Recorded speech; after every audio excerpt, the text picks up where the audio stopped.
ভারতে এই প্রথমবার সরকার বিনামূল্যে এইচপিভি ভ্যাকসিন দিচ্ছে। এটা একটা ক্যান্সার প্রতিরোধী ভ্যাকসিন এবং আপনার বাড়ির 14 বছরের মেয়ে কিন্তু এটা নেওয়ার জন্য এলিজিবল। তাই ভিডিওটি পুরো দেখুন, আমি ডিটেলসে বলবো এটা কেন নেওয়া উচিত, কিভাবে নেওয়া উচিত এবং কোথায় গেলে এটা আপনি ইজিলি পেতে পারেন। দেখুন, ভারতবর্ষে প্রত্যেক বছর 1,25,000-এরও বেশি মহিলা সার্ভাইকাল ক্যান্সার হয় এবং তার ভেতর 80,000 পেশেন্টের মৃত্যু হয়।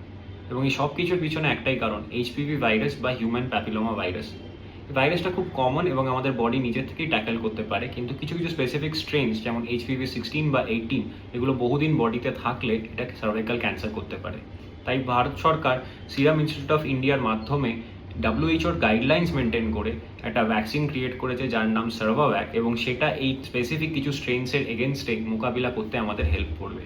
এই ভ্যাকসিনটা সবচেয়ে ভালো কাজ করে যদি বডিতে ভাইরাস এক্সপোজার হওয়ার আগে এই ভ্যাকসিনটা নেওয়া যায় তাহলে।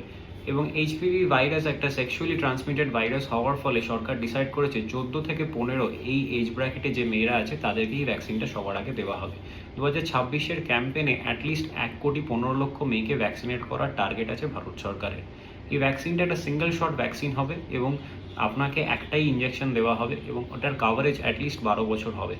কিন্তু এই ভ্যাকসিনটা নিলে এরকম কোনো নিয়ম নেই যে আপনার সার্ভাইকাল ক্যান্সার হবে না, তাই প্রত্যেক বছর সার্ভাইকাল ক্যান্সারের স্ক্রিনিং করাটা কিন্তু খুব ম্যান্ডেটরি। যদি আপনি ভ্যাকসিনটা নিতে চান তাহলে nearby PHC, community health centre বা রুরাল হসপিটালে যোগাযোগ করতে পারেন। ইভেন ইউবিন অ্যাপের মাধ্যমে রেজিস্টার করেও আপনি ভ্যাকসিনটা নিতে পারেন।